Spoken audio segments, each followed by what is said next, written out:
It's like really, you're not going to the sub. Good evening, everyone.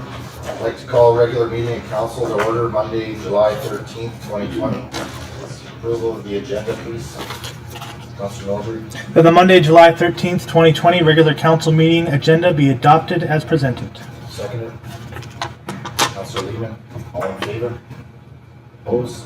Carried. Thank you. Adoption of the minutes, 2.1. Councilor Norbury. That the minutes from the Monday, June 8th, 2020 special meeting of council be adopted as presented. Seconder. Councilor Kalka. All in favor? Opposed? Carried. Thank you. June 15th, 2020 regular council meeting minutes, recommendation, Councilor Lehman. That the minutes from the Monday, June 15th, 2020 regular council, meeting of council be adopted as presented. Seconder. Councilor Norbury. All in favor? Opposed? Carried. 3.3, June 29th, 2020 special council meeting minutes. Recommendation, please, Councilor Norbury. That the minutes from the Monday, June 29th, 2020 special meeting of council be adopted as presented. Seconder. Councilor Lehman. All in favor? Opposed? Carried. Thank you. Any business arising from the minutes of council? Staff? Thank you. Moving on to consent agenda, 7.1, recommendation, please. Councilor Norbury. That all items in the Monday, July 13th, 2020 consent agenda be moved for information. Seconder. Councilor Palka. All in favor? Opposed? Carried. Any items council wish to lift from the consent agenda? Councilor Palka. 7.4. Seconder. Councilor Kirby. All in favor?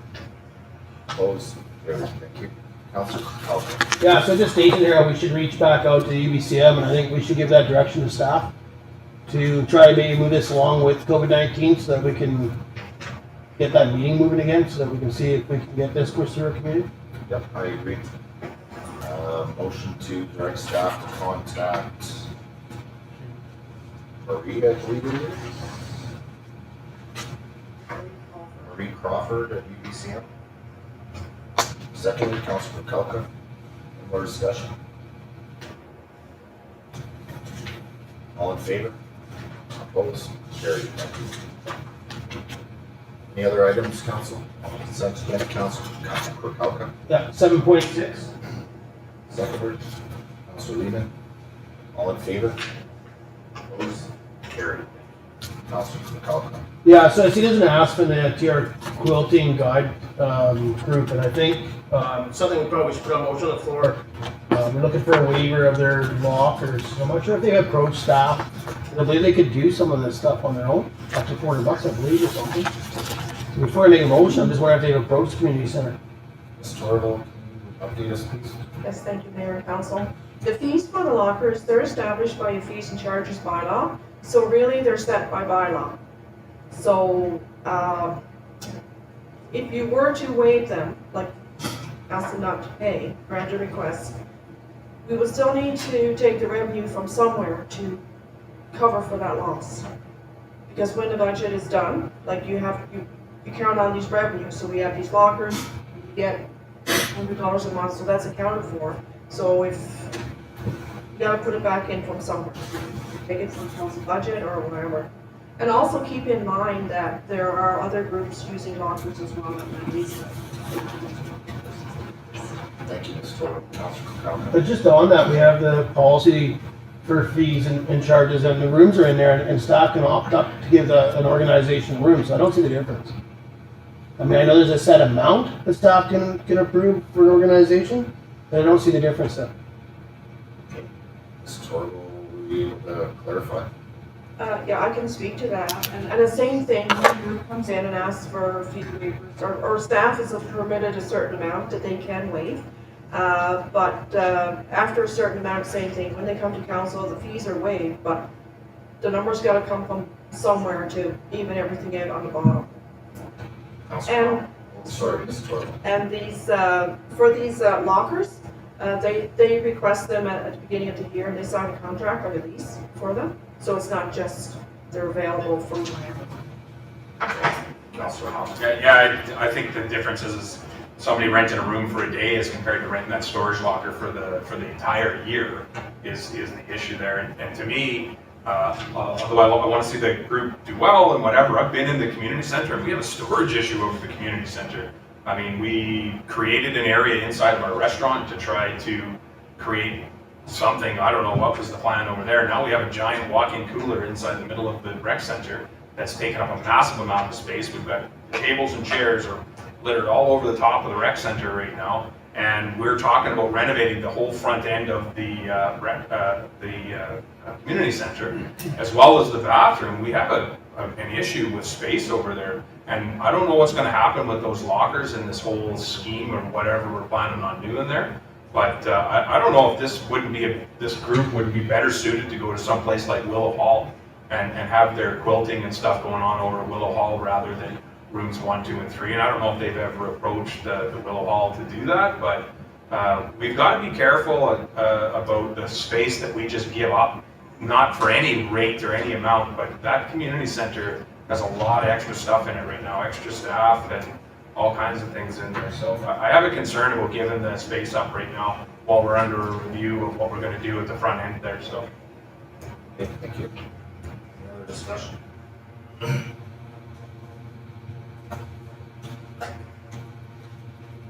did you want to make a motion, Councillor Crowder? Well, I don't understand. Councillor Howe? Put a motion on the floor that we ask staff to reach out to the Quilters Guild to see if the Willow Hall would suit their needs better than the community center. Seconder. Councillor Crowder? Discussion? All in favor? Opposed? Carried. Thank you. Anything else council would like to lift?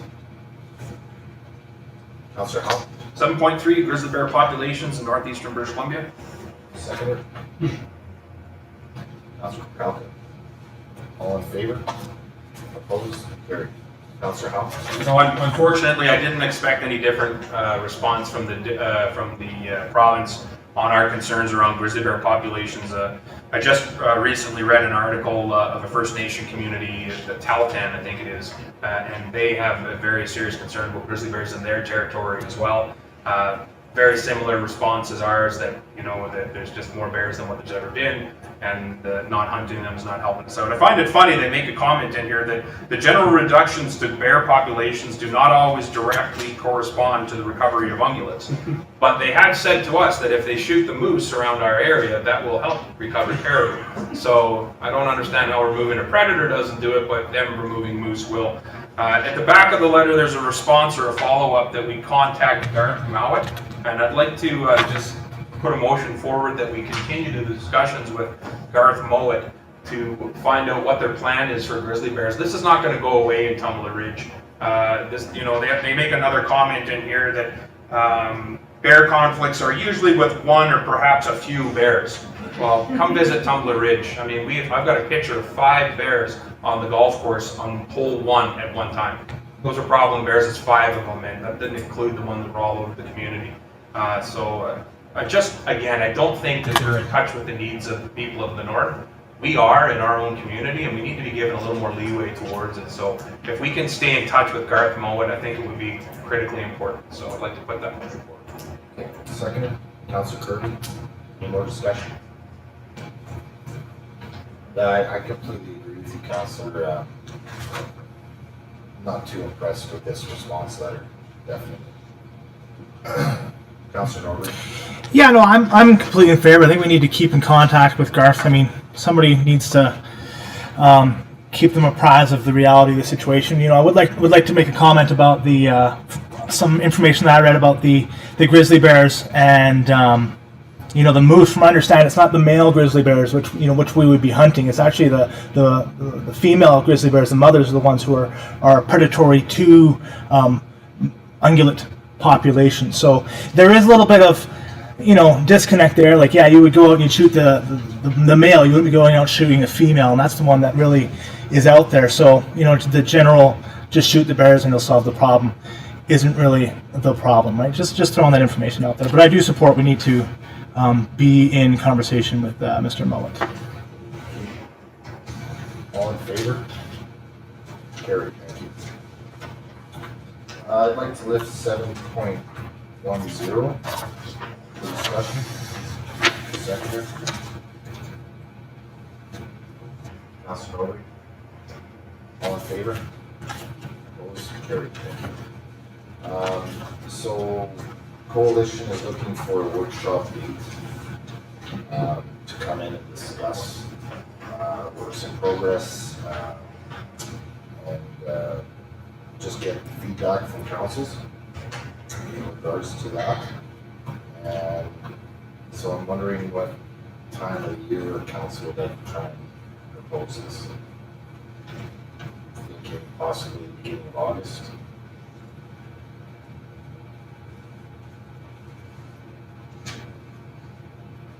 Any input?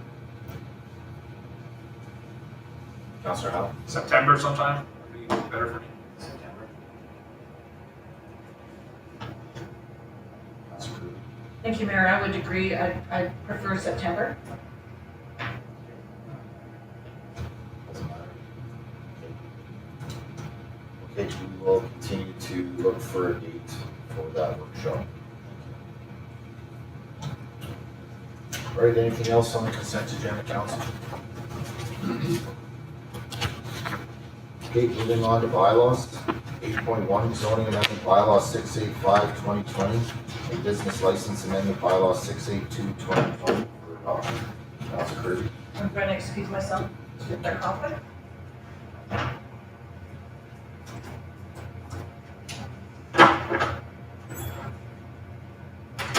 Recommendation, please.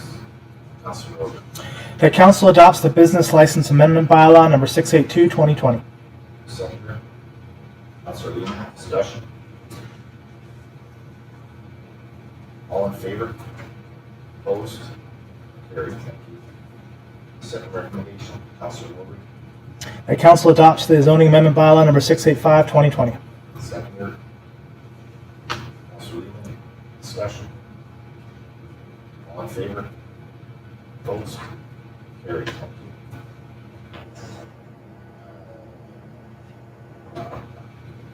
Councilor Hughes.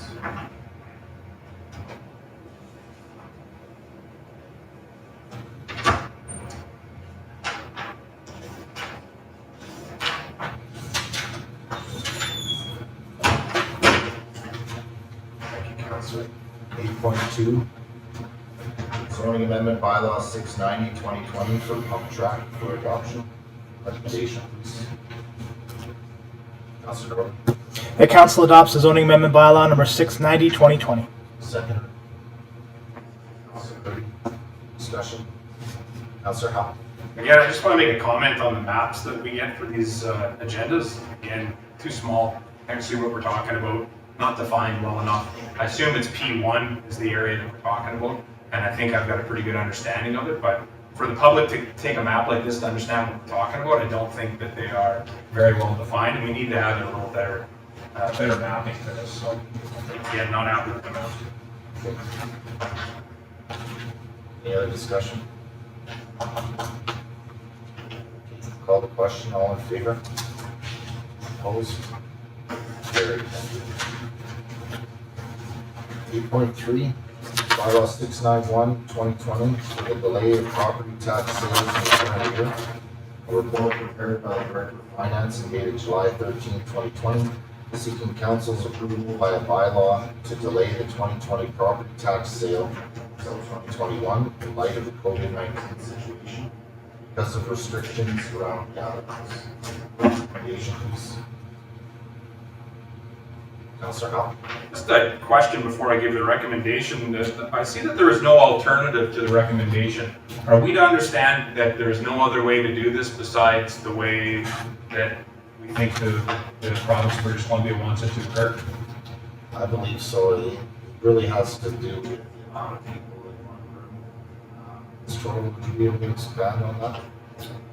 Yes, sorry. Usually the annual tax sale creates quite an interest, and this place is sometimes standing room only, And so with capacity issues because of COVID-19, we were requesting that we've been given the authority through a ministerial order that we can delay the tax sale to the following year.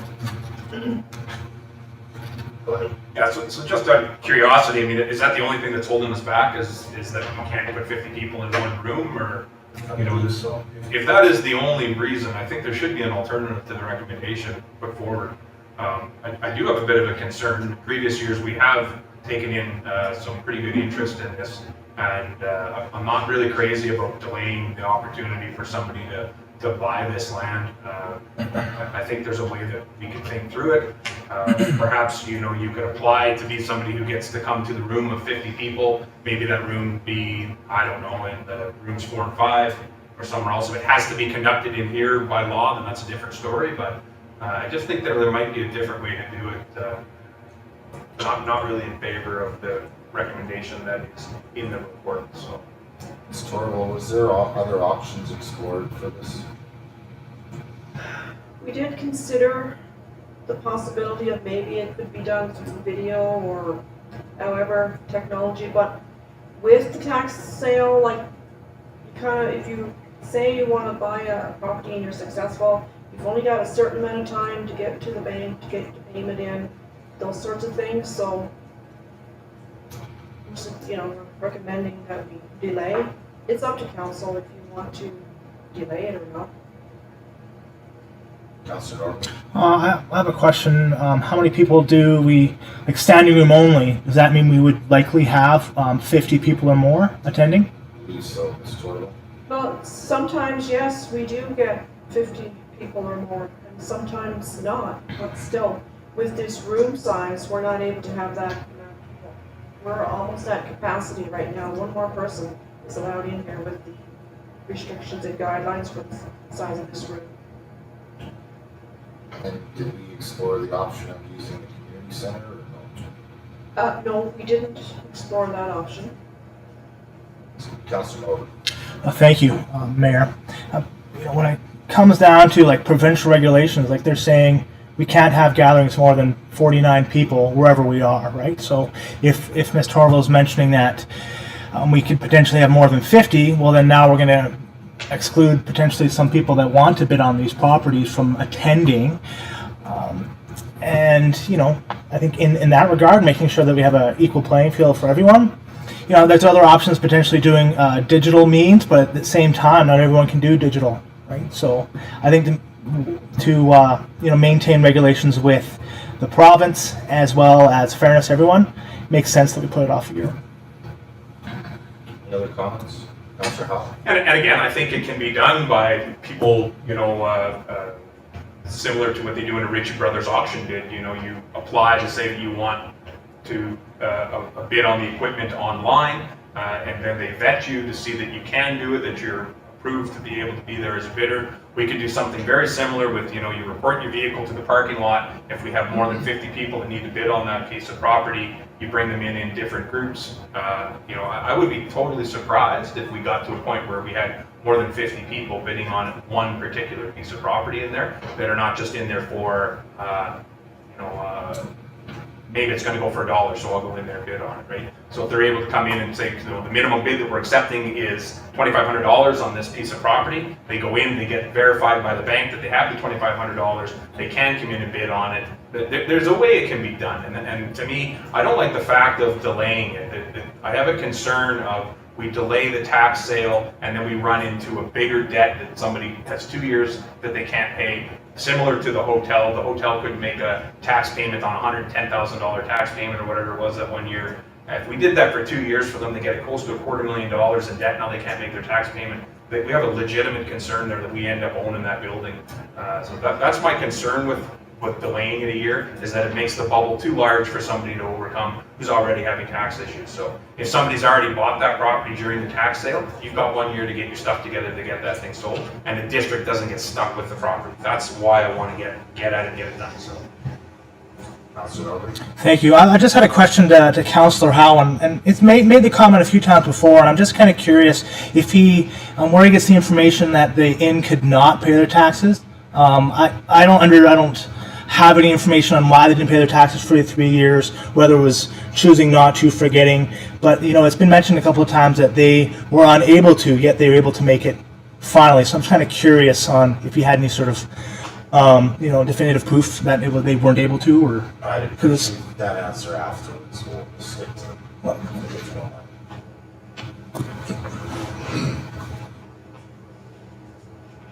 So I do understand your concern there, Councillor Howe. I definitely don't really like the idea of delaying this property sale either. Ms. Torval, is there, in staff's eyes, is this the only option? Or do you think there could be a way that we could work something out? We could try. I'm just wondering if we should defer this to explore other options possibly. The only thing is if we delay it tonight and we go to explore options and discover that the other options aren't viable, we have a time limit that we have to let the ministry know that we're doing this or not, so. Councillor, Thank you, Mayor.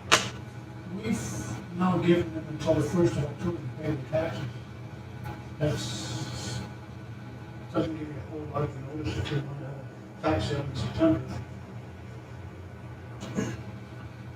Because the taxes aren't due until the end of September.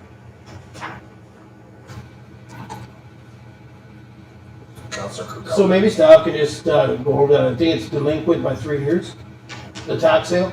It's not your 1 year, it's a 3-year buildup, right? It's, do we know how many properties that we have delinquent right now on the 3-year?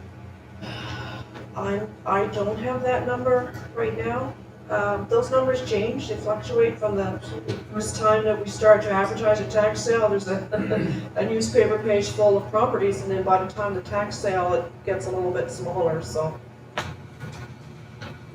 Councillor Howe. Yeah, and when we talk about the financial and budgetary implications within an agenda or staff report, that's the important information, right? That's, can help us make our decisions a little bit better, right? So, and I understand they vary as time goes by, but as of the date of the agenda, we could have that information, right? So. Council's wish here. I mean, since we haven't put a motion on it, my concern is the 50-person provincial order by the doctor. Provincial doctor order at 50. I know Councillor Howe mentioned, well, one property maybe we only allow 50 in. What happens if there's 51? What happens if there's 60? If that is a concern, I'm not sure. Maybe we won't have any houses for sale. I believe that happened last year. All houses were taken off the market or paid up by the time tax sale came. But the other aspect of this is COVID-19. We did a Councillor House brought 2 motions forward in regards to reduction of taxes for residential and business, and that was to relieve the stress on residents and business owners and everything else. And here we're looking at trying to do a tax sale. And to me, does that not put stress back on those people? Maybe if COVID-19 wasn't here, they had the concept of paying up their taxes before that. So I'm going to put the motion on the floor. Staff's recommended here. The council gives a first reading of the District of Ridge 2020 property tax sale, delayed by bylaw number 691/2020. Seconder, Councillor Kirby, discussion. Councillor Howe. Just like you previously stated to Councillor Lehman, they've had 3 years to have delinquent taxes, and they know they've been delinquent for 3 years, regardless of what COVID-19 may have or may not have changed in this time frame for their lives. They've had 3 years to pay these taxes, and we lose out, the district and taxpayers of Tumbler Ridge lose out and can possibly get stuck with these things if the value of them is too high and nobody wants to pick them up. That's my concern. You add another year of taxes to it, you get a huge property that nobody wants to take on, and then we get stuck with it. And we had major issues with getting stuck with a hotel here in Tumbler Ridge at one point that we were concerned we were going to get stuck with, right? And you get stuck with a property that's got mold or mildew issues, and now the district owns it, and we have to now tear it down, disassemble it, get rid of all the product. Costs our taxpayers hundreds of thousands of dollars to get rid of pieces of property that, why take the risk of adding any more costs to that for our taxpayers? It's just a risk that we're taking on by delaying the tax sale. Yes, taxes have been delayed until September, or the end of September, I think it is.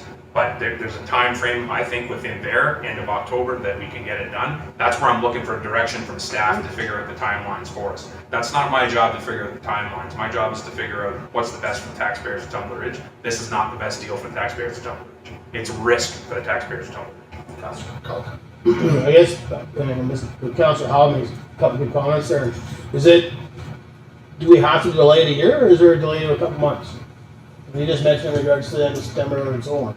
I know normally a tax sale happens, I believe it's the third Monday in September. Is there a different option from the government? Like, there's nothing, like, I mean, I've read the background and else it talks about it, but it just says what the ministerial orders are and stuff like that. It doesn't really say what the government's willing or legally allowing us to do. Torval. The only two options are to hold it on the date in September as is legislated statutory appointment, or delay it for a year. They didn't give us any other options. Delay for a year, or the option is there to delay for a year, or we can go ahead and try to do the tax sale. Just so that you know, like, we can't permit people from attending. It is a public event, so everybody has to have that opportunity if they wish. So, and it's, you know, it's up to you. Councillor Northern. Thank you, Mayor. So when it comes to tax sale, I understand we need to collect our property taxes, but I don't see the sale of someone's home because of delinquent taxes as a revenue generator for us. Like, that doesn't come into my mind. Now, when it comes to any sort of renovations that need to be done, I guess my question is that are we required to do these renovations? And then if we do, are we not able to add that into the cost? Like, is that just a loss for us? Like, to me, it makes sense if we take on, somebody's house that they owe like $6,000 in taxes, realistically. We're going to sell it for $6,000 to get our tax money back. Someone gets a new home. Now, if it does have mold, like Councillor Howe was mentioning, do we just lose however much money that we put into that, or would that go into the sale of the house for us to recuperate our costs? I would like to go into the sale, yeah, if we took ownership of it. Councillor. So then in the example that Councillor Howe gave to us, if we're have to renovate because of black mold, we wouldn't actually lose that money. We would still recuperate that back. So that's not really a major concern for us for this deliberation. I think the concern is to inflate the amount by delaying a year. It inflates the amount that the tax sale would sell for, which would be a risk to actually selling the property.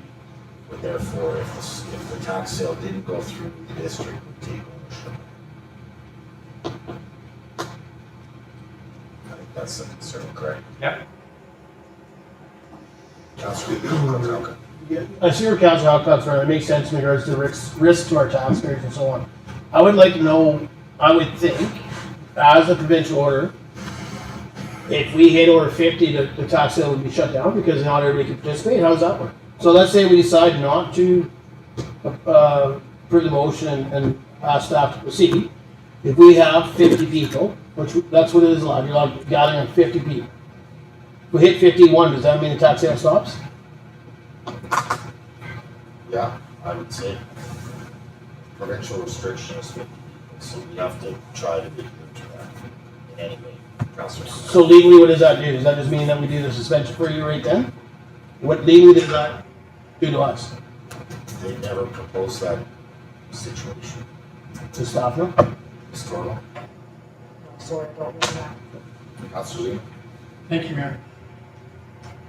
I realize it's 3 years, but if there were none last year, so now we won't know who's going to be delinquent this year until the end of September to get any new ones that are now due. So I'm just wondering if we're worried about something that may not even happen, because I'm not sure, but if we had none last year, we won't have any until after the end of September this year. Because it wouldn't change. Because you didn't have any last year, so now this year becomes the third year, so you may get new ones this year, but you won't know that until the end of September. Councillor Howe. Yeah, they would have been delinquent July 1st. I got a notice in my mail telling me that I'm delinquent on July 1st. Although we were told we could push our taxes out until whatever it was, the end of September. I did receive a notice in the mail, so they would have received a notice as well. And it has to be for the previous 3 years, right? So when they didn't pay their taxes for the previous 2, the third one lands on July 1st. That's when they would get notice. And I mean, I would think staff would probably have an idea of how many is that at this tax sale. But just because last year's tax sale, somebody came in and paid them all off, that doesn't mean that this tax sale, the same thing is gonna happen. I've been in here for tax sales where there's 19 or 20 properties up for sale. At one time, there was a bunch of property that was gonna be for sale that Quintet hadn't paid for. And it was gonna be rural lots that people could have purchased, and it was a bit busy sale that time. So just to me, again, I think that I understand staff is in a tough predicament here. We're also in a tough predicament here. Perhaps we need to have that conversation with the provincial government with the concerns that we've raised, rather than just jump in and say, we'll take all the risk on through provincial government. Provincial government hasn't given us a good path forward with this deal that we're trying to put forward here tonight. And we are, the district taxpayers, assuming the risk. So one of those things we've been thinking about when we delay the taxes for 3 months, how that may affect our tax sale. Wasn't discussed, wasn't talked. So. Councillor Kalka.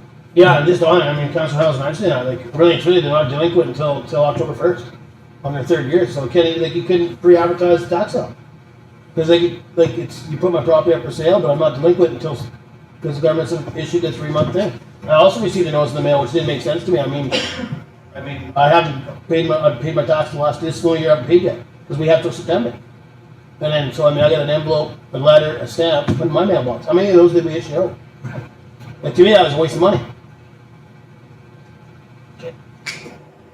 Any other comment? Councillor Kirk. Thank you, Mayor Moore. In my opinion, I think the province puts this out to every community, and I think it's mostly targeted to bigger centers. And I don't think ourselves that we would need to actually to do this. I think we could go with our tax sale now. I do see the points that Councillor Procalca made, that if we had an interest of 50 plus, that could be the only downfall. So I could either vote on either one, but I'm kind of leaning towards Councillor Howe's motion to just disregard this and go on as planned, because I think our community, I think we could fit 50. I think we could go with that under 50. Councillor Kalka. So instead of the tax sale being 3rd Monday in September, does that mean it's the 3rd Monday in October? Since they extended the payment to end of September, the government did that. So how do you sell a house that hasn't been delinquent by 3 years because they have that? Like, that's something we need to find out. Yeah, I know that. Like, how do you do a tax sale 3rd Monday when I have until September 30th to pay my taxes on that property? We decided to do that the 7th. Because the government allowed that. Correct. So how do you do a tax sale until after that date that we extended to? Mr. Torval, you want to take a stab at that one? That's a really good question. And I'm not able to answer that one. No, sorry. Councillor Howe. So again, I don't think we should move forward with the recommendation that's on that Councillor Procalca has put forward. I think we should, at this time, have staff, I'll put this motion forward after, that we have staff contact their provincial counterparts to find out what we can do with the question like Councillor Procalca has mentioned, and how we can continue with the provincial sale, and what happens if 51 show up to go in, we can't allow 51. We have some questions that need to be answered before we can take this risk on, and in my mind, that's the best we can do in these times. We didn't have good enough information to make this decision tonight. So. Any other comments, Councillor Norby? Yeah, my comment goes to the risk to the taxpayers. We're not taking ownership of anything until next year, right? So if we don't do, it seems to me, maybe I'm confused, but if we're delaying our tax sale, we're not going to take ownership of any property this year. Correct? So, I mean, we're giving people an opportunity to, if they are delinquent in their taxes, they can get another year to pay it off. I think delaying is the best way. Okay. Any other comments? Okay, call the question on the first recommendation. All in favor? Opposed? Defeated. Thank you. Okay, Councillor Howe. To put a recommendation on the floor that we direct staff to contact the province with concerns of the 3rd September, 3rd Monday, third Monday in September problem when taxes don't have to be paid until the end of September, and find out if there are any alternatives to our 50 people in a room problem. Okay, second. Councilor Kirby. Discussion. All in favor? Opposed? Carried. Thank you. Okay, moving to 8.4, Animal Responsibility Bylaw 692/2020, the first, second, and third readings. Ms. Torre, would you mind asking Chief to introduce this one? Yes, thank you. Council, I'll ask Chief Curry to take the lead on this report tonight, and any questions, just feel free to ask. Thank you. Good evening, Your Worship, councillors. So tonight I have the Animal Responsibility Bylaw for your considerations for first, second, and third readings. As you remember, at the May 11th meeting, we had an extensive discussion about animal responsibility in the District of Thunder Ridge. Included in this bylaw, included in the report, was my thoughts on the process. So when we started investigating the actual bylaw, we found some sections that didn't pertain to the District of Thunder Ridge. This was because of a hybrid. When the previous bylaw was instituted, came from the BCSPCA. So there was stuff that didn't pertain to us. There was a lot of jumping around back and forth in the bylaw from both a public and an administrative side. So in terms of simplicity, I felt it in best interest that we repeal the old bylaw and we go with a new bylaw. This is why there's nothing red. This is a completely new bylaw. You will notice that there's some language that is from the old bylaw. There were things that were well done and useful in the bylaw. But again, in terms of simplicity, just to repeal the old one, let's start over fresh.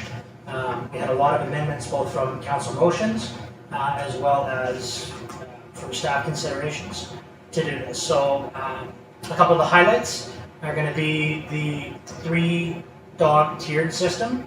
So one for nuisance animals, one for high-risk dogs, and one for dangerous dogs. We found this approach in other bylaws when we contacted other municipalities. For Tumbler Ridge, nuisance dogs are definitely one that we can see a benefit. Having a tiered approach is going to give us a little bit more clarity on the stages of dogs in the municipality and their risk to the public. We also have commercial kennels, which is just built out a little bit more. It used to be its own little subsection. It's now its own section. Council reconsiderations, which pertains primarily to you folks. The language in that used to be contained in various subsections. This makes it very clear to a member of the public now what the process is when they want to get council's reconsideration on a license suspension, it's been revoked, anything like that. So they now know what the process is. It's a very clear-cut and dry system. Forms, so in the previous bylaw there were many forms that were listed or used by administration that weren't contained in the bylaw. So that's why you see all these schedules that are attached to this bylaw. I think we went to I with that in the interest of clarity, so we have a standardized approach. All that language is there. Probably the most significant one is cats, as requested by council into this bylaw.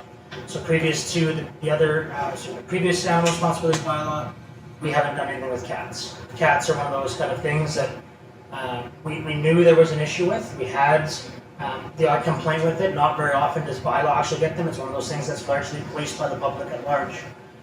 In this bylaw, we have included cats both from an enforcement point of view, from a licensure and a fines point of view. This will not mean that we are going out to start trapping cats.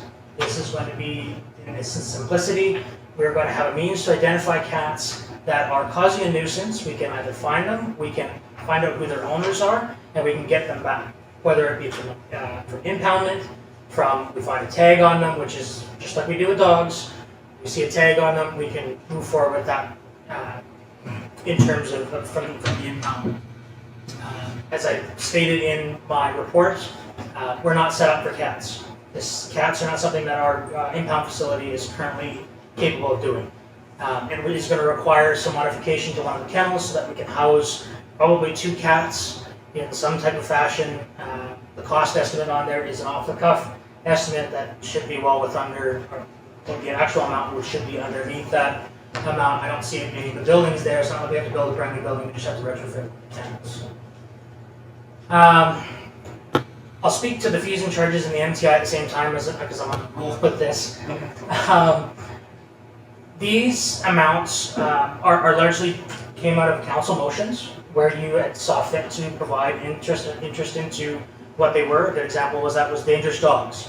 Council put the motion forward that they wanted dangerous dogs at $500. That's in this in these amendments. The fine system that you see in the MTI bylaw is a scaled system, as we talked about in the previous meeting, and you've seen that some of the language has changed as opposed to Section 28H of the previous, or G&H of the previous bylaw, is now changed so that in some instances you may not be responsible, you may not be finable for your animal's actions on your own property.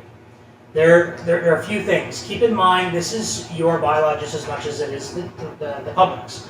So if you want to see something changed in amounts, in fine amounts, this is your time to put forward anything that you want, right? This is largely taken from other municipalities and my own consideration for it. If there's something you don't agree with it, please, I'd like to know and welcome that feedback on amounts of whether it be fees or charges or fines. I think I'll leave it there. I'm happy to answer any questions that council wants to put forward and explain anything that you require. Appreciate it, Chief. Thank you. Any questions, Council? Councilor Hall. I have the first one on the 3-tier dog system with the nuisance, high risk, and dangerous dogs. Is this an approach that will happen going forward? Or are you able to take dogs in from previous things that have happened last year or earlier this year and put them into those categories at this time? Or is this something that's only going to be able to happen from this point going forward? I would say from this point moving forward. So previous tickets, MTIs, etc., reference the previous bylaw. So we have to abide by that bylaw to date of adoption. Okay. So if that was to change after the adoption date, whatever that may be, then things would move forward from there. Still keeping the history. Absolutely, yeah. So and the history never goes away. We've got history on dogs from previous years that we keep going with it, and if we've got that established trend, we can move forward accordingly. Thank you. Any other questions, Councilor Howell? I know I just have a comment I want to make on the wording that the chief used in section 10, section 11, animal control regulations and probation. Is he uses wording that says, bite another animal, whether on the property of the owner or not, unless the animal was engaged in the protection of the owner's property or itself while on the owner's property. I think that completely reflects what we were trying to do as a council. And by giving them enough time to take it away, listen to our concerns, and realize, the incident that happened down on Speaker, I think it was, I didn't feel comfortable with what happened to the owner of that place there, her dog having to fight another dog on their own property while she's protecting them. I didn't feel that was a fair way for her to be fined. And now that we've changed the bylaw, I think that's highlighted that this is a smart way to word it. It still takes care of the chance that someone's little dog wanders onto your dog or your property. Your dog can't destroy it and kill it, but it certainly gives the dog the opportunity to protect its owner or children in the yard, something along that line. So just well done on the wording and that. I completely agree. Thank you very much, Chief, for all the work you put into this, as well as staff. Recommendation, please, Councilor Norwood. Actually, I had another comment just to make, and it was on the backyard hen keeping license, section 18, number, where are we here? So sorry, section 19, 87C. It was just, maybe there's a little typo there, but it says keep no more than 4, and then in quote in brackets it's 8. So it might be a good idea just to. Councillor, are you in the fees and charges? No. 94. 94, section 19, 87, subsection C. Okay. Yeah, just a. Perhaps they're talking about the wings on I think we're allowing 16 wings in the, in the district of Temple Ridge.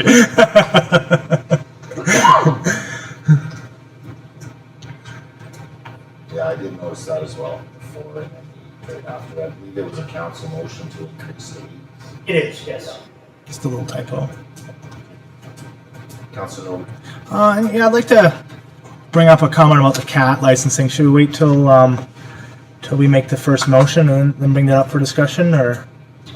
yeah, please. Yeah, we'll wait till the second motion, actually. Okay. Can't make any changes after the first. Well, you can't make anything? Only after the second. I've been corrected on that procedure.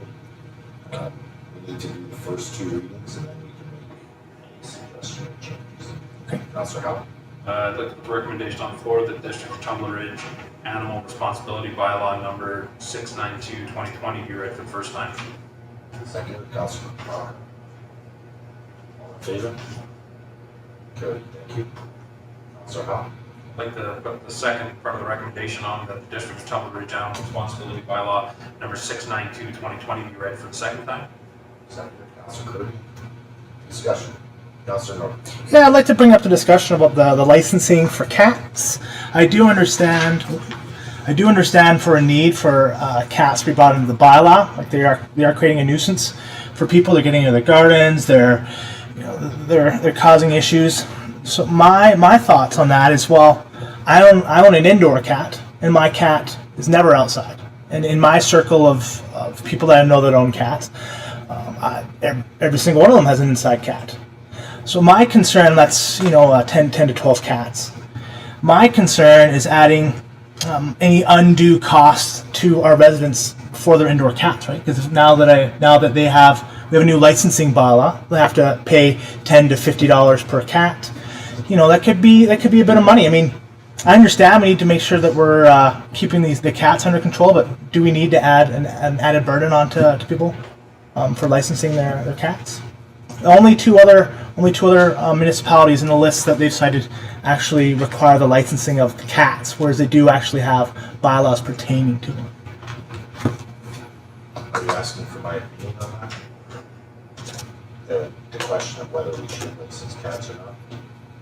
Go ahead. So I think that we shouldn't. It's not really a question, just a comment, and see where people feel about that. If I'm the only one, then we'll just keep on going. Okay. Any other comments, discussion?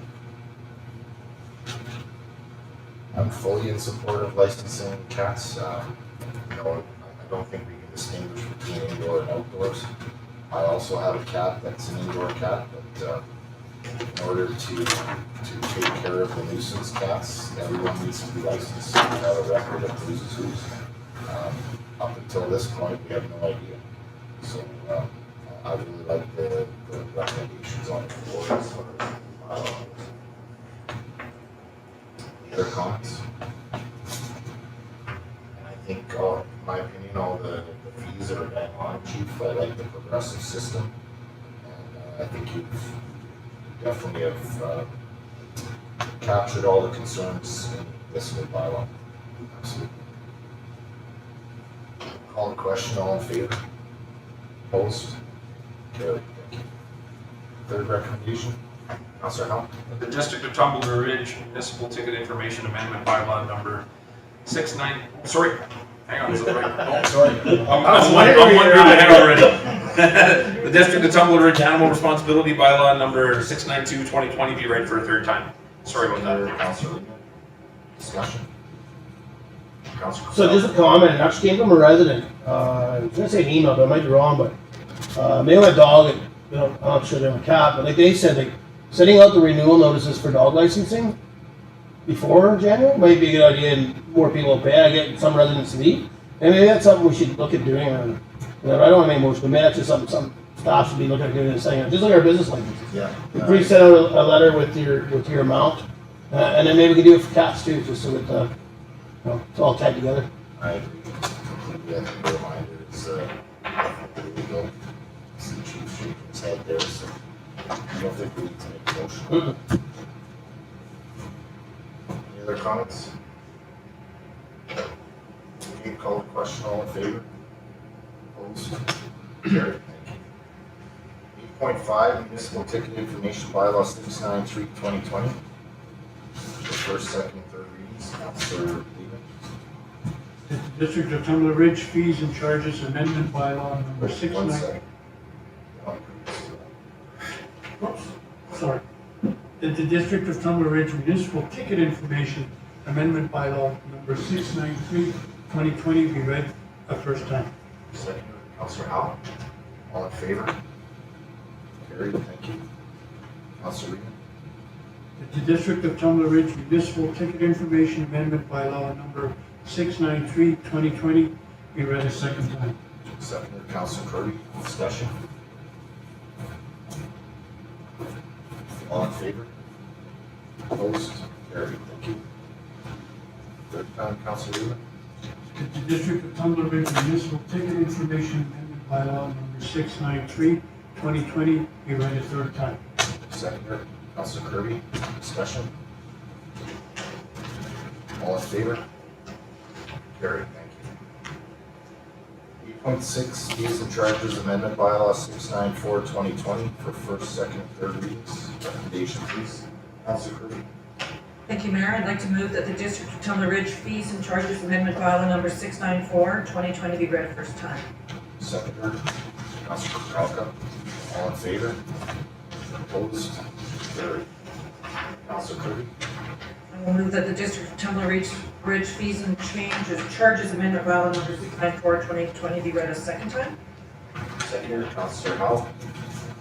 Discussion. Councillor Howell. I'd just like to see council's thoughts on page 117, the adoption fee is $50. We can just change that to 0. And to me, if we have anybody who's willing to take a cat or a dog on out of our facility and take the burden off of our hands, we should just give it to them for free.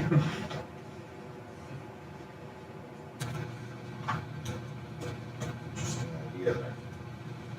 Council's thoughts, Councillor Kirby. Thank you, Mayor.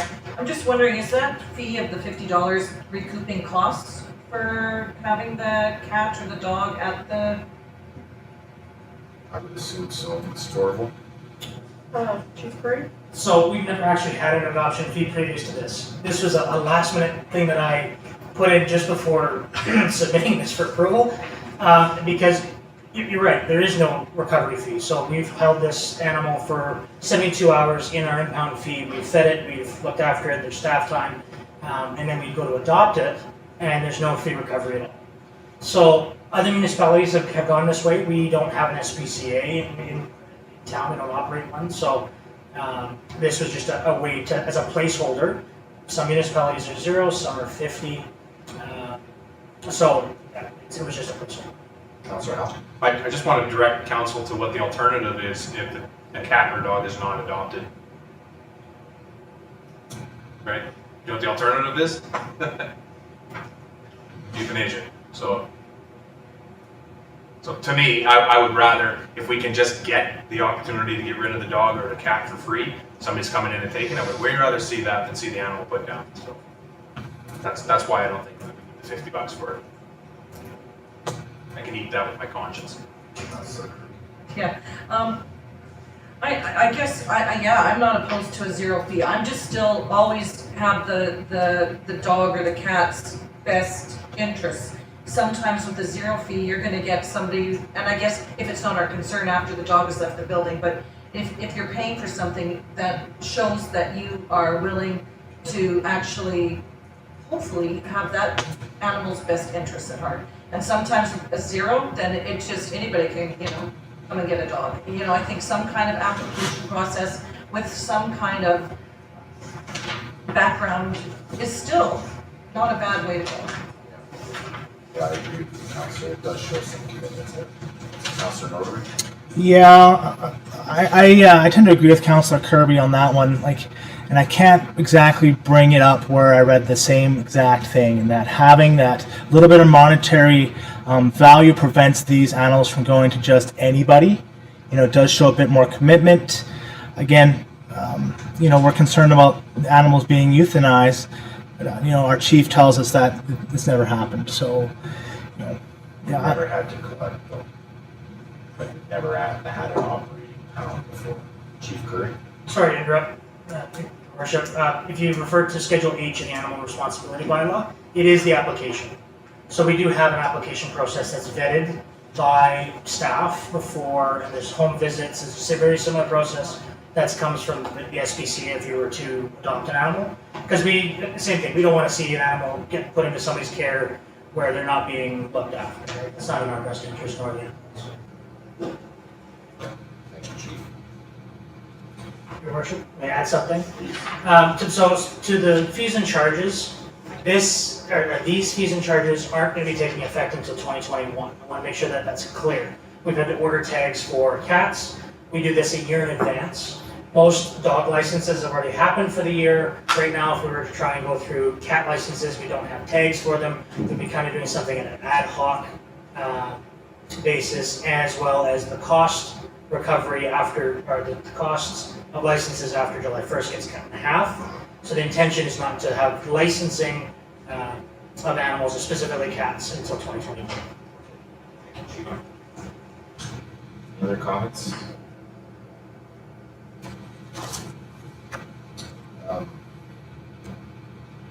Counselor, did you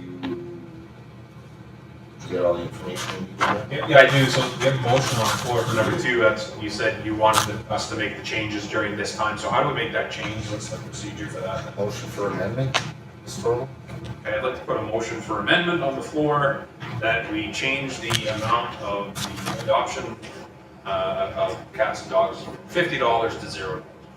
Seconder? I'll second it. Discussion? Councilor Kalka? Yeah, I will support it. I'm actually, Councilor Kirby said, that's why the SBA started charging. Years ago, it was free. And they found the same thing, as there was concerns there. And that's why the SBCA is made charges. Obviously, they have some administration fees there nowadays too, but it was so that, a person is willing to do that, they're probably going to take care of the animal better. And I don't want to see anything euthanized, but I don't think zero adoption fee, I think having a small fee there, I think you get better ones on this. Tend to agree with you. I think $50 is our minimum amount of a fee, so it is a nominal amount, but it does show a bit of intent there. Any other discussion? Councilor Howell? I'll go on record right now to say if somebody's looking for $50 to adopt an animal, I'll give them $50 right now. So I don't want to see any animals get killed over this. So put that out there on the floor. Councilor Noble? My comment to Chief is when there's a dog that needs to be adopted, remember what Councilor Howell said, I'll take it. Done? No. If there's a dog that I like, Councilor Howell can pay it. I'll give you one. Any other discussion on the amendment? Call the question on the amendment. All in favor? Opposed? Defeated. Thank you. Any other discussion on the second reading? Call the question. All in favor? Opposed? Carried. Thank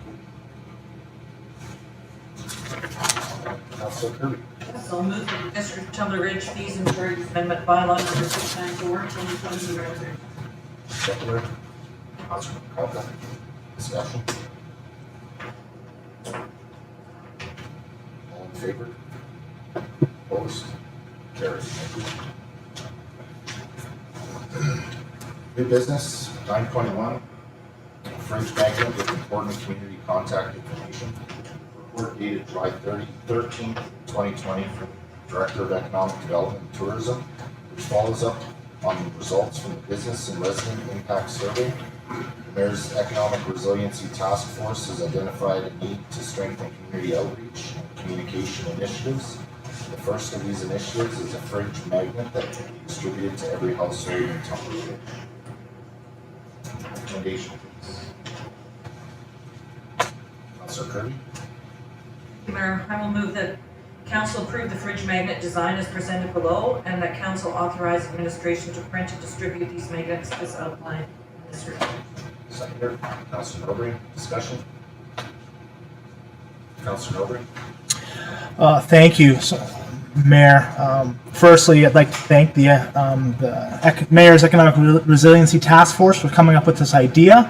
I'm glad to see that the task force is meeting and they're coming up with these initiatives, as well as I'd like to comment on the numbers that are on the magnet. I know that when the Building Healthy Communities Committee met, we talked about a magnet ourselves when Northern Health came up with the idea of where they could go for help or resources, and our suggestion was fridge magnet with where they can go. So with that being said, from all the people that are involved in health, it seems like this is a good idea. So thank you to the task force for bringing this forward, and I support it. Councilor Kralka. So I guess I got a couple questions for you from Henry. Can you explain to me in regards to the grant funding application for Miko Wind? Bottom of page 118. Grant funding application. Miko Wind Energy has approved our grant funding application to fund portion of this project. So, Mr. Durant is part of the task force. When the fridge magnet idea came to the task force, it was presented to the task force members. Mr. Durant offered to donate money towards it at that time. That's what it came from. So the only thing I see with that, I'm a business owner too. Not having the option to be able to contribute to that. I see Miko Wind is on the display of the magnet. I think that doesn't give a fair opportunity to all the businesses. I understand it having business on the committee. I totally understand the idea of having somebody from industry and stuff like that. That opportunity, to me, in my opinion, should be offered up to all the businesses. If we're going to do that in regards to that, because there's other businesses that might have done that. I agree. So, and the only other question or comment I guess I have is, it says social and economic needs in the background information. Just wonder if maybe the Vic Center should have been added swimming pool and a golf course. I understand you get a community center there, but the front desk does close down at certain times. And sometimes people are just trying to hold the pool to see if there's something going on. Like, I'm not sure, I've never called after hours. Maybe you can hit a number and you can be switched over into the pool. I'm not sure how that works, but the golf course and the Vic Center would be, I think, fairly community important numbers. Yep, it was definitely a difficult task to narrow down the amount of numbers to go on this. We certainly didn't want to make a full-size piece of paper magnet. So it was definitely a difficult challenge to try and include all of the pertinent numbers, and we definitely have missed some of them, no doubt about it. But the ones that are on here now, we felt that were important to the community and just an important reference for our residents as well. But I definitely bring these suggestions back to the task force. It's just a capacity issue. The size of the magnet is why not every single number is on there. Councillor Howe. And I just have 2 points to make here. One is the 1-800 suicide number. I think we should take that number and just move it further down into the list. I don't think it should be first and foremost and most prevalent on there. I'd like to see it further down the list. And the second thing is Councillor Kralka brings up a good point. I mean, I haven't been able to attend any of the meetings, but I've been able to follow all the conversations I'm privy to through email with this group. And Councillor Kralka brings up a great point that perhaps there's still money outstanding that we could use towards this. That if there's some way we can approach another business owner, it looks to me to be about almost another $500 in funding that we could use towards this. Perhaps we could go out for another $500 to the business community to see if somebody else wanted to tag up with Miko Wind on this, and then we could have the total cost covered on it. So maybe that's something to bring back as well. So that's the 2 comments I have on it. So. Yeah, absolutely. It's honestly, it was an oversight to give that opportunity to every business in the community. It was good input by council. Thank you. I'll definitely bring that forward. Go ahead, Councilor. So just instead of, like, in my opinion, I won't be voting in favor of it. I like the idea, but I'm more in favor of the alternate recommendation. That's with specific amendments to this. So, I mean, if there's changes, and I agree with Councilor Howell in regards to the number, the first number listed there. I mean, I think when you first read the snap, I don't think that's the number we want to read. So I think to me, if we go with the motions on the floor right now, we're approving the way it is. We can definitely, So are we better off to do amendments now or turn this down and read the alternative one? we can do amendments either way. We can do amendments now if you would like. I'm gonna put an amendment out there that we add the Vic Center phone number, swimming pool phone number, and the golf course phone number. Seconder? Councilor Howe, discussion? Councilor Kirby? Thank you, Mayor. With our discussions with the task force, I don't feel that the pool and the Vic Center and what was the other one? I'm sorry. Golf course. Golf course. This was to help residents deal with COVID-19's health issues and just emergency numbers when they're struggling trying to find certain information. And also, this wasn't as an economic marketing scheme for business. And so, I think the work that the group did and the numbers that they got together are good as is. I would agree that maybe the 911, if you're in an emergency, you don't like it there, but this is what. No, it's the second number down. Suicide. Sorry. I mean, that's what this magnet was all about. It wasn't about these other issues. It was about just the concerns of COVID-19 and people getting the information if they're for health and so I'm kind of confused at the recommendations that you want to move forward at this point. I don't agree with any of the added numbers myself. Yeah, to expand on that, I definitely agree, Councilor Kirby. It's, the focus of this magnet was for emergency information. If people had mental health issues and they needed a number to phone, it's right on the fridge. We recognized at the task force that the bear magnet was very successful in our community, and the majority of them are still on people's fridges. So we really tried to hone in on emergency numbers and important community numbers as well. And it really came down to a capacity issue to include all. Councilor Norton. Thank you. So, I'm in agreement with Councilor Kirby, and I apologize, Councilor Kukalka. I think when we start adding numbers, we could continue down the path, and we need to add more and more and more.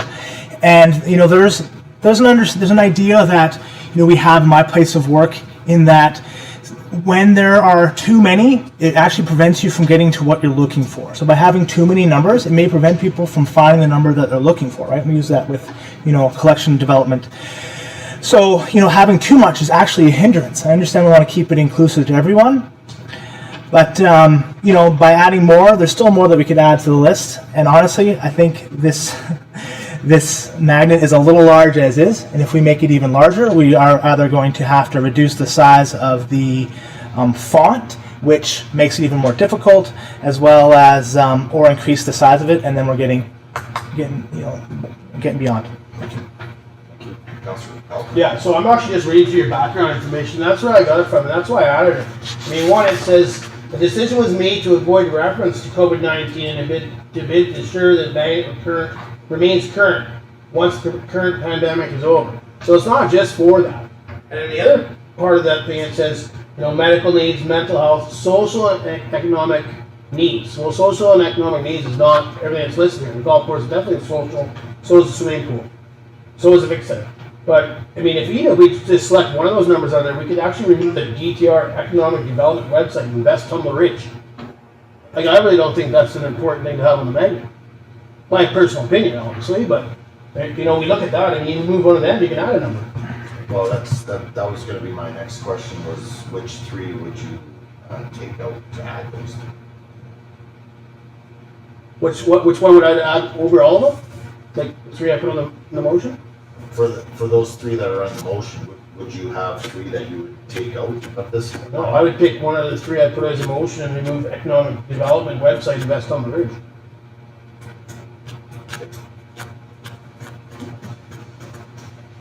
Any other comments? Call a question on the motion to add those three numbers. Vic Center, pool, and golf course. All in favor? Opposed? Tie is Passed. defeated. Tie is defeated. Defeated, Defeated to tie. but he didn't put his hand up, so So he's in favor. that's in favor, so that passes. No, a tie is That one. was the time. 3 to 3. 42. He didn't put his hand But I thought 3 of us, Joanne, myself, and you were up. opposed. Yeah. So then, in favor, it's a tie. Call the question again, please. All in favor? Opposed? Okay. Sorry. I'll make the motion or the amendment, to move the 1-800 suicide number down below the health link BC.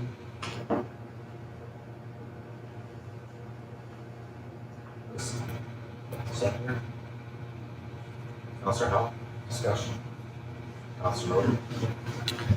I'm not completely opposed, but I would like to have a discussion. Like, is suicide that dirty of a word that we have to hide it down? Not at all. No, like I don't see an issue having suicide as the second one. This is something that we should be talking about. It shouldn't be something that we should be hiding, because suicide is a very real thing, and we should not be. I think it should be first and foremost. It shouldn't be a negative thing. It should just be something that's out there that we discuss. No, I disagree. I don't think it's a negative thing. I don't think we're trying to hide it. The number and the word is highlighted in red, so it just stands out more. So to have the 911 in red and then right below it in red, it doesn't. It's kind of confusing in my opinion. I agree with Councilor Howell. I think it should be moved down. You've got 911 at the top, and then right underneath that 310 mental health support, so people get in the idea that okay, these lists might be for mental health support, right? I agree with that. Any other comments? Call the question. All in favor? Opposed? Carried. Thank you. Any other amendments, Council? Councilor? I'd like to remove the DTR Economic Development website, invest.tumblridge.ca. Seconder. Councilor Howe, discussion. Councilor Kirby? Thank you. Mayor Bertrand, do you remember why that was on there? It was information, just district information. It wasn't really the best part. Actually, I believe, correct me if I'm wrong, Ms. Torval, but I believe all the COVID information is listed on that site. That's, I believe, why it was. Yeah. Councilor Kirkhope. So it's not on our district website at all? I mean, you have both websites there, you have District Tumble Ridge, and you have the other one. That's why I thought about removing one. And if it's only on the investment Tumble Ridge part, I think we should have some wording that states that. COVID-19, all relevant COVID-19 information here. I mean, to me, it looks like we're trying to promote investment in Tumble Ridge on a total different idea of a magnet. Yeah. Ms. Torval, I'm not positive on that. How does the Invest Tumble Ridge site work with our district site? Is it a link? It's a link. And then the COVID information that we've collected during COVID time has all been posted on the Invest site, right? Yes, most of it. Most of it. Is it duplicated on the district site? Is there any reference to it? It's linked. When you go into our district website, you'll see the COVID button, and you click on that, and it'll take you up to the Invest Tumblr Ridge site. Excuse me, Councilor Milburn. Thank you. To add a little more to the conversation, I just pulled up the district website, and direct on the mobile version at least, it has a link that says COVID-19 support toolkit. So I do recognize the importance to have people directed that way, because there's tons of useful information there. But if we have a link directly on our website, at least on the mobile version, I don't think we need to have the Invest Tumblr Ridge on there. Thank you. More discussion? Councilor Howe? Yeah, I mean, for that matter, I mean, the website for the district of Tumble Ridge can likely be moved up as well, just to the town hall. You got the town hall telephone number, here's the email address for it. So you could create 2 spaces by doing that pretty quick. Combining the community center, or No, the town hall, and then the district of Tumbler Ridge website could be right behind the telephone number, 242-4242. Saying aye. So, Northwestern. That may cause issues because the website isn't for town hall, it's for the entire community. Like, so it may give a little confusion, like, hey, maybe that's just the town hall website. How do I get to, the District of Tumbler Ridge website?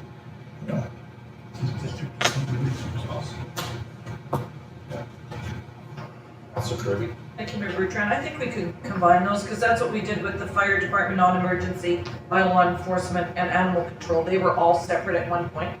So I can see combining those onto one line. Okay.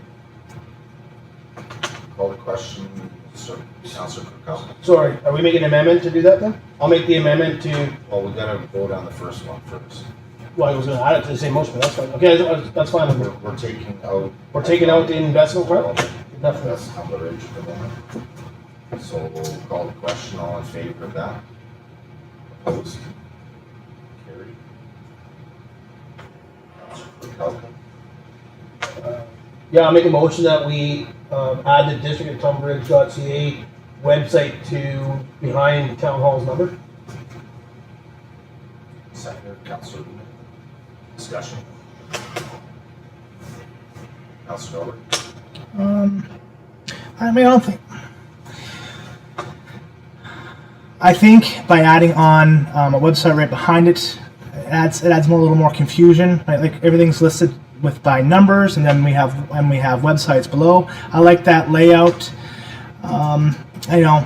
For me, I think it's a little confusing that we would have the District of Tumbler Ridge website just behind Town Hall. It's not Town Hall's website; it's the town's website. I think we should keep the websites on their own separately. Okay. Any other discussion? Call the question. All in favor? Opposed? Defeated. Right? Ayes or defeats? Okay. Any other amendments? Councilor McCallum. So I don't know, man. I like to just mix. I mean, maybe Councilor Kirby, yourself, obviously you guys are sitting on this committee. Tumbler Ridge preschool and daycare. So I listened to some of the stuff you guys just said when these motions have been put on the floor. So if I can at least get an understanding on how you made the list and why. I understand that the schools are not, but if that can just be explained to me when I read the background information that came from the committee, it doesn't seem to sit in there. The schools? The daycare and preschool. Daycare. I understand the preschool, but I mean, obviously, it's associated with the daycare, but like when I read the background information, I'm assuming the background information came from the committee. It just done in the staff report by Somehow, yeah. So, just wondering how we came to include the preschool and daycare. yeah. Just important numbers for the community. That's literally what it came down to.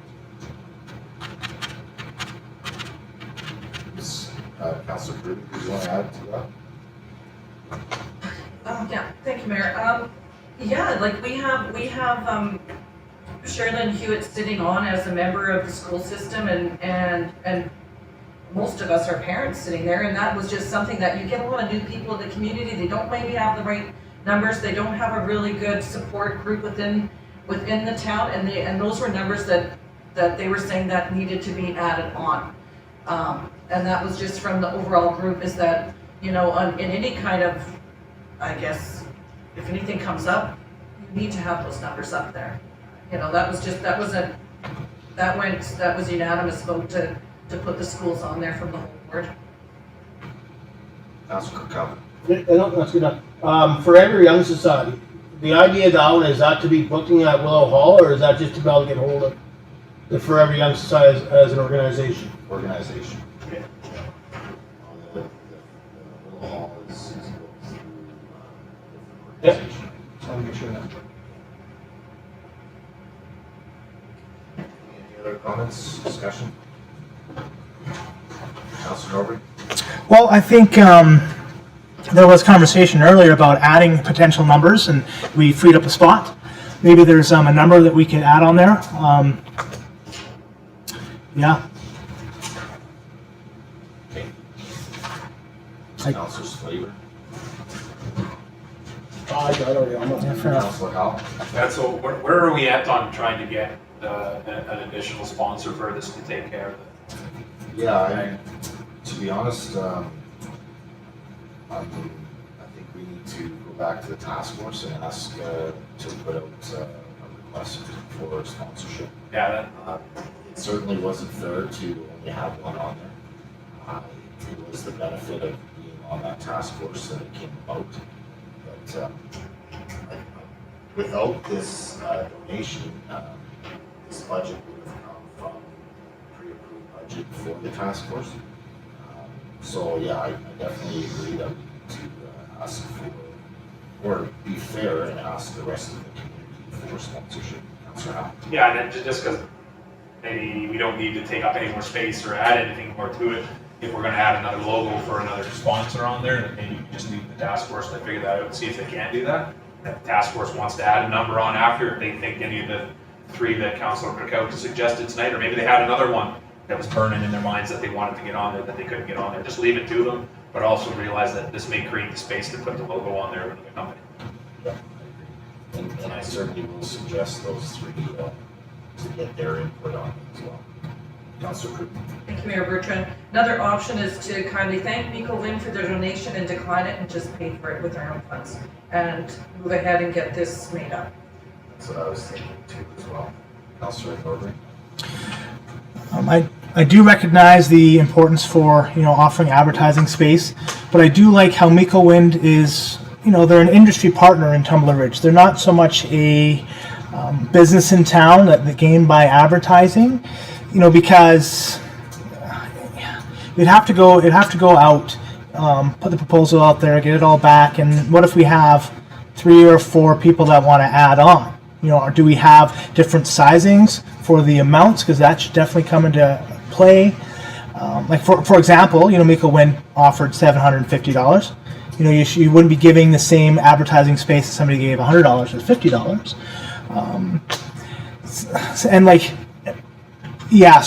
there's definitely issues. I see some issues with the sale of advertising.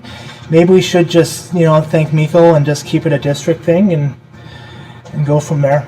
Yeah, it's definitely a question that needs to be posed to the task force as well. Councilor Howell? Yeah, I'm not in favor of not taking the money from Miko Wind. I think we were just talking seconds ago about we need to get $50 so that we can adopt animals out, because we want to watch the dollars and cents for the district of Tumbler Ridge, but we're going to walk away from a $750 donation. What Councilor Norbury alludes to is exactly right. It's an industry partner. They're not a business in town that's trying to get more business in by promoting their symbol out there. But there are other industry partners out there that may jump on this opportunity. So to me, you send out an opportunity, we need $500 more for this magnet that we're going to put out. First come, first serve. Whoever answers the email first and dishes up the $500, there's your answer, there's your solution, that's who gets it. And we do need to give equal opportunity to everybody as well. I agree. It really comes down to a capacity issue and how big we want this thing. It was challenging to get it to this size for sure. Councilor Kirkowski? So yeah, I just want clarification in regards to that. Is that going to go back to the task force? Because I wasn't talking to his. I used the wrong terminology when I said business. Other businesses being, but there is other industries. I don't want to throw their names up because maybe they're not into donating. But if somebody sits on one of our task forces or another, I didn't realize they could, be first kids to throw money in to have their name put on something. I think that's the wrong road. No, Absolutely. I'm not saying I would not take Miko Wind. I think Miko Wind's been great for our community. They do the Mother's Day breakfast. They're great. They're a great partner with the district and the residents. But everybody should have that same opportunity as industry partners. Yep. There's many industry partners within our community that maybe don't all have outlets there. I agree. Yeah. The more I think about it, the more I think it should be a district of Tumbler Ridge initiative. Councilor Norbury? Thank you. And I just have a comment to kind of make, and it's not one of those. Let's make a comment. With Miko Wind, I think we need to recognize, Mr. Durand is a very, giving person, right? And I know that there was no thoughts like, oh, I need to get my name out there first. So he just wants to help, wants to contribute, and I think that we should just see that for what it is. Like it's just he wants to be a partner and wants to help. And maybe there needs to be an opportunity to let other people jump on board, but it was never an issue of I want to get my name out there first. But I can see that we maybe give opportunity to other people as well to push this project through. No, you're absolutely correct about that. 100%. Councillor Hall. Also, there's something to be said for first out the gate. You know, Mr. Durant was the first one to think of it. He came up with the idea. Why would you say no to that money? That's ridiculous, right? So whoever's next out the gate, whoever wants to put that other $500, perhaps somebody's watching at home right now, and they're going to get an email. And that to me is the way you do it. You put it out. You say we have an opportunity. We need $500. First come, first serve. Whoever jumps on it gets their name on the magnet. And I think you might have people tripping over each other to give you that $500. So it's pretty easy to do. Keep the money and get another $500.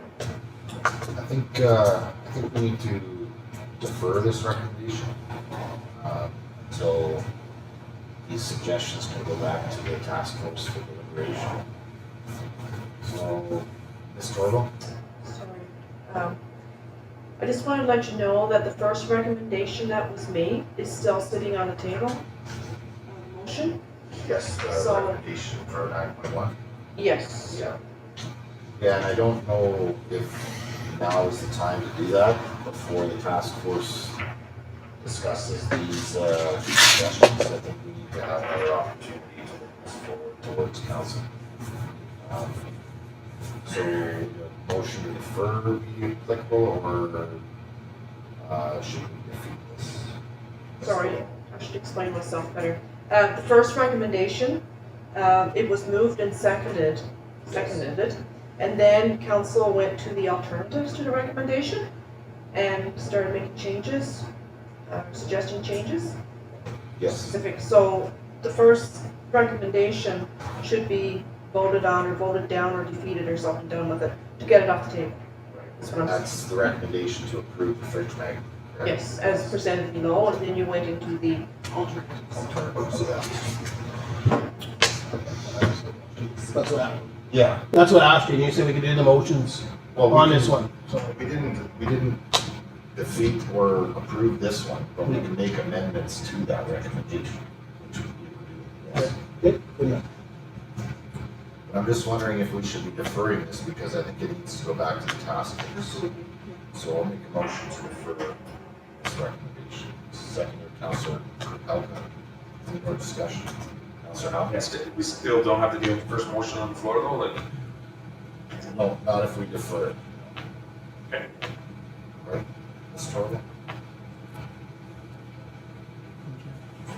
Made a motion to approve the fridge magnet design as presented below, and that council authorize administration to print and distribute these magnets as outlined in this report. This motion, this recommendation motion was moved and seconded. It needs to come off the table because you're going in a different direction. Right. So I think we need to defeat this one. Bring the amendments back to the task force. Call the question. All in favor? Opposed? Councillor Kirkhope. Just curious, the recommendations that we just made, the alternative recommendations that we've all voted on, Yes. those are defeated at the same time. Because they're amendments to the motion that was on the floor. Okay. I see what you're saying. I have record of all of them. I'll bring it back to council with those recommendations. Okay. Okay, 9.2, budget variance report. The report dated July 13, 2020, for financials provides council with budget variance information for the period ending June 30th, 2020. Thank you very much, Ms. Schreiber, for this report. I really enjoyed it. Recommendation, please. Councillor Howell. For discussion? Seconder, Councillor Kirkhope. All in favor? Opposed? Carried. Thank you. Councillor Howell. Yeah, a couple of questions, couple things I want to touch on. One thing is on page 123 is the investment income. So I did read earlier in the report that we don't normally, whatever the word was, we don't normally add in the investment revenue at this point. But if where are we budget-wise if we've only realized $37,000 of the $610,000 we're expecting to get in investment revenue? Is that because something has only matured during the first half of the year? Are we anticipating something maturing during the second half of the year that we would get it? And just some clarification on that. Mr. Orwell, can you clarify, please? I'll ask Ms. Schreiber. The other part of the investment income here, usually we accrue it at the end of the year, and they are pretty much the interest of the investments, and they have not matured yet, right? So like at the end of the year, we do accrue it and put it in the books. Because the investment income is on a yearly basis. Yes. Councillor Hall. And all our maturity dates are in the second half of the year? We don't have any maturity dates in the first half of the year? No, actually, the maturity date of all our investment is coming in 2021, July 2021. So we just accrue it and put it on the books, what is supposed to be the interest for the whole year. Okay. Thank you. Councillor Hall. So we are on track then to see the investment income of about $600,000 for 2020. Yes. Okay. Councillor Hall. Okay, another thing I'd like to point out is on page 124, and this is to do with our 2020 actual spend as compared to our budget and the amount remaining. So if we were to look at, if the trend continues the way we see it for the first 6 months of the year, we would roughly end up with a trend number that is $2.8 million under budget. So we'll spend $2.8 million less than what we budgeted for. So earlier this year, we put tax ideas forward to try to reduce the amount of business taxes which passed, which was about a $600,000 amount. And then we put a proposal together forward for a 50% reduction in residential taxes, which will equate into about $500,000. Here we are, not even, just over halfway through the year, and we can see a savings here of $1.4 million for what we've done in our community. We're halfway through the year, we've saved $1.4 million. We got bad advice somewhere along the line that COVID-19 was not going to affect the financial operations of this community. We were told in this chamber that it was going to be negligible, the amount of money that we would save due to COVID-19. I disagreed with that. I tried to convince my fellow councillors that this was an excellent opportunity to give our taxpayers a fantastic rate reduction. The proof is in the pudding here. If this trend continues and we get a $2.8 million surplus, we have not done our taxpayers, residential taxpayers, any justice in not giving them that tax break. We probably could have given them a 100% tax rate and still saved money. We missed the ball on this one as a council. We definitely missed the ball. I am concerned at this point that do we have anything specific in our language on our spending matrix or our spending authority that we are going to try to continue this trend? My concern is that we will come into a point where budgets will be not spent, and then we get to a point at the end of the year where we spend money to try to spend up our budgets. That is a concern of mine. I don't know if there's any specific language in any of our bylaws that our staff follow that say, hey, we're doing really good under budget this year because we've reduced a slew of services. We're not about to go out and spend that money. Is there anything specific that says that we're not going to go out and try and spend that money? That's my concern. Not in our bylaw, but I believe there is direction from our intern CAO for all departments to look at cost-cutting measures. Mr. Orwell, can you elaborate on that, please? Thank you, Council. There isn't anything in our bylaws or policies or whatever, but we're trying to look at ways to reduce the budget going forward, so. So if I may, you'll remember this conversation, Mayor, you and I had this one in depth, and it was to do with the product that was leaving the dump when we were taking wood in bins, and I was concerned about the amount of money that we were spending at the dump to do that, and you were of the impression that that is not my concern as a councillor. That is a staff, an operational issue. Don't get involved in that. Don't worry about that. So that is my concern. I want to make sure that we are putting our 2 cents in to staff to make sure that we are not going to be spending the surplus of money that looks very apparent that we're going to have here going forward. I just want to make sure that, you said to me, we need to set the direction. How do we do that? How do we set the direction to make sure that that is not going to be a spending spree in the next 6 months of the year?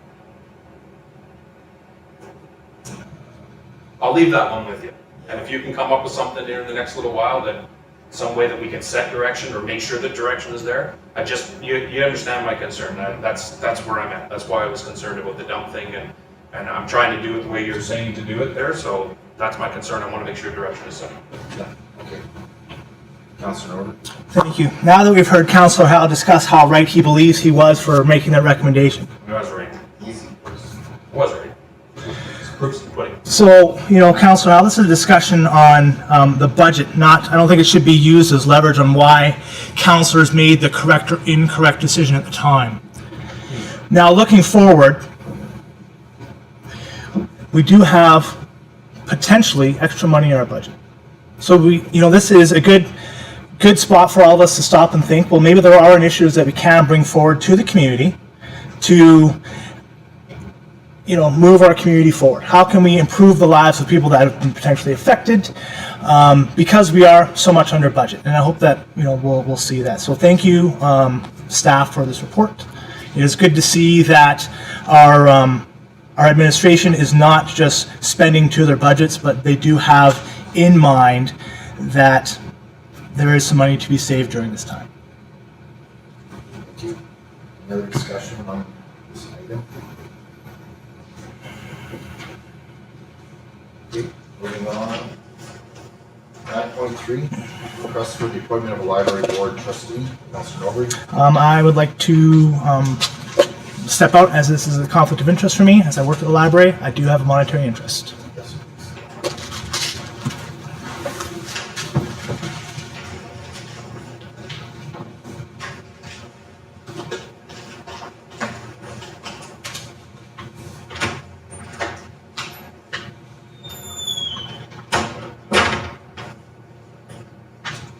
report by the Deputy Corporate Officer dated July 13, 2020, regarding email from the head librarian of the TR Public Library requesting the addition of a new member to the library board.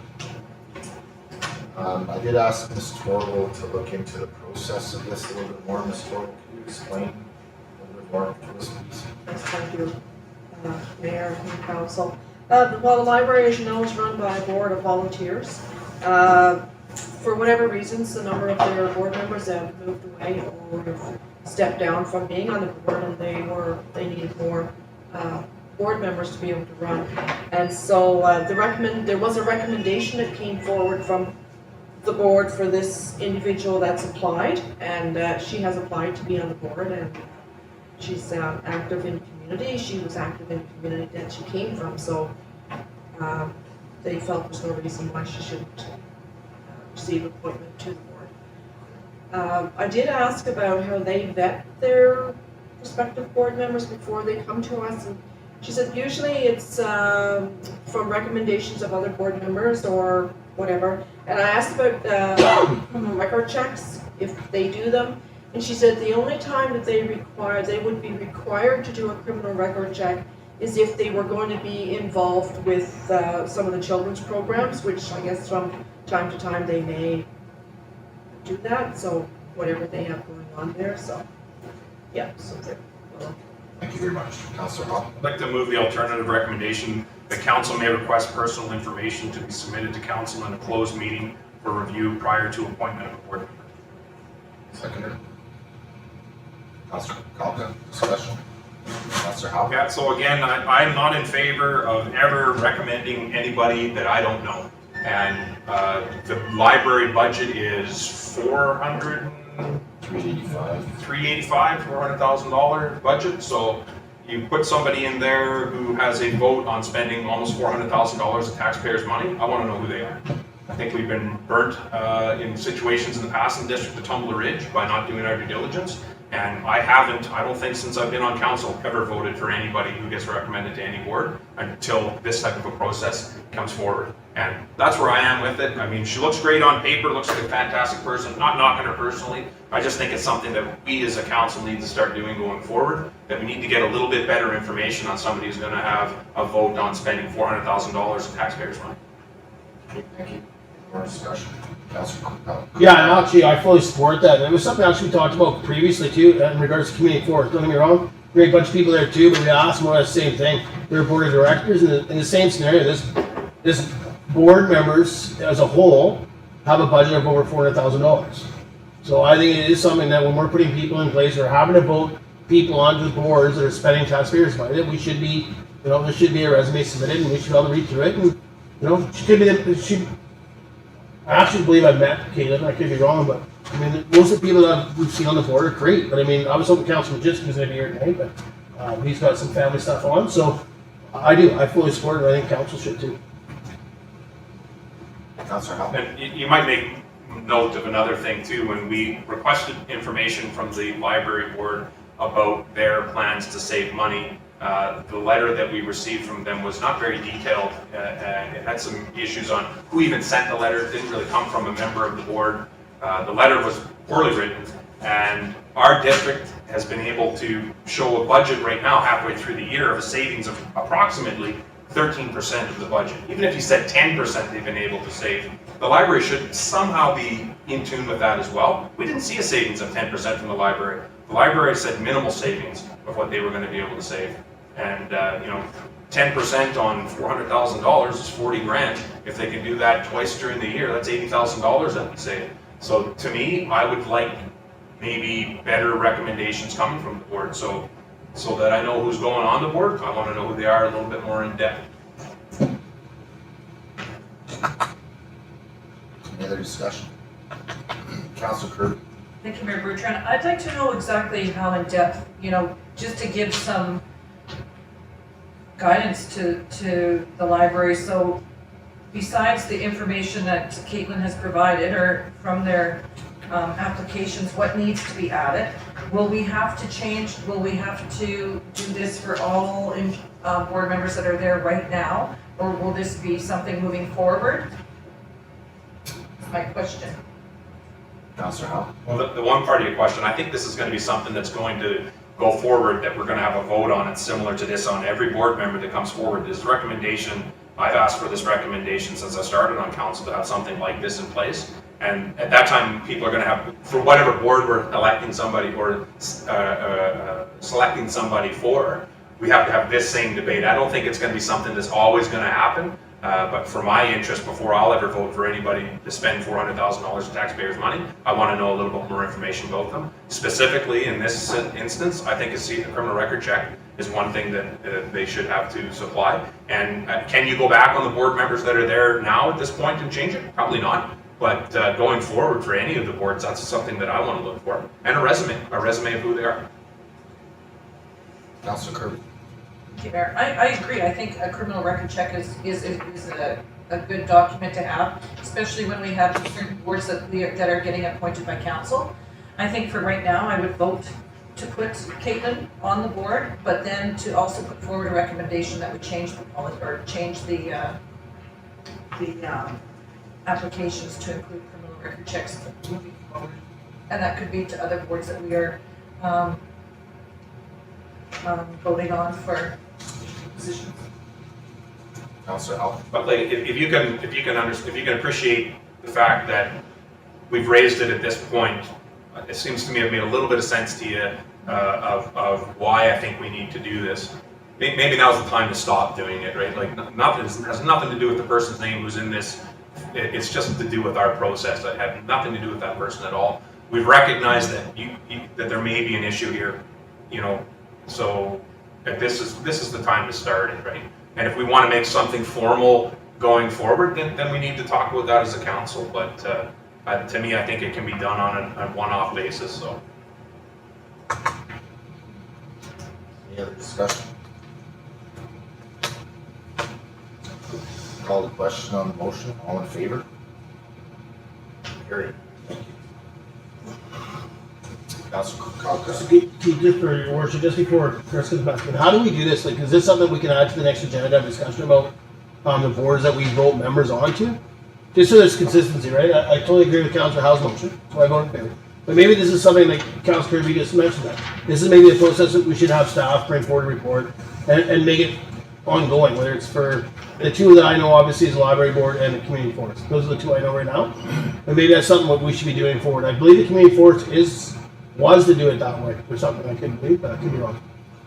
Yeah, I'm just trying to think if that would be an item for a P&P meeting or a motion for a staff report to be more. It's council's flavor there. Councillor Howe? I think if staff can capture what we're talking about here now for a P&P, to bring that flavor back to what the concerns are and give us some idea, are there any other boards that we haven't had to appoint anybody to yet that we don't know of? Like there may be something else as well, right? So. Okay, yeah, we'll make note of that to bring forward on. Yeah, Chris.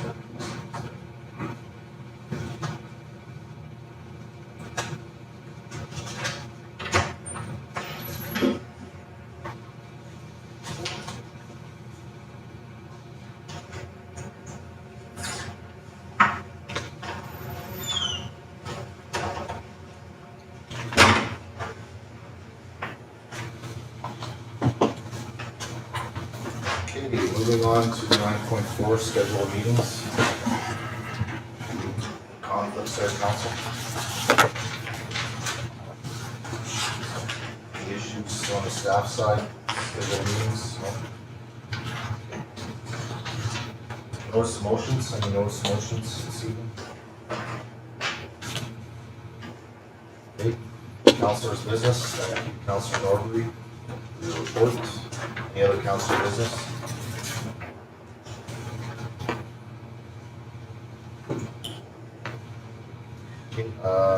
Just for myself, I just wanted to give a bit of an update on the Caribou file. I have been actively involved in the Snowmobile Advisory Committee, consisting of all of the snowmobile groups in the area, as well as local government, myself, and BC Snowmobile Federation as well. It's been very progressive so far. We've identified some areas with possible management actions, and we're moving forward to come up with some recommendations for the provincial government to take to the partnership table. The land use objectives committee, I've been sitting in on those. There has been a technical working group put together between the province, the feds, and both nations, the four parties. So that technical working group is really getting into the nitty-gritty as far as land use, what is currently and what the objectives are. We haven't really seen a lot to come out of that at the moment. The technical working group is still working on trying to tie everything together and trying to see how industry and disturbance can work with habitat rehabilitation as well. And the socioeconomic committee has been installed. The chair of that committee, Mr. David Leader, has been promoted to ADM, acting ADM of Finro. So it's currently stalled at the moment, but shortly. So really the main progress for all of the committee, all three of the committees has been the Snowmobile committee. It's been very well attended by all the groups and really good feedback from everybody. So happy with the way that's going so far. Any other councilor business? Okay. Question and answer period. Ms. Torval, did you receive any questions? Resolution to close, 13.1. Recommendation, I'll move that the meeting be closed to the public in accordance with community charters, section 91C and J as follows. C is labor relations or other employee relations. J is information as prohibited or information that if it were presented in a document would be prohibited from disclosure under section 21 of the Freedom of Information and Protection of Privacy Act. Second, please. last reading. All in favor? Carried. Thank you. 10-minute recess, please. Saying that he's not here. Sorry? I'm not saying he's not. Oh, yeah, I understand. My form is here.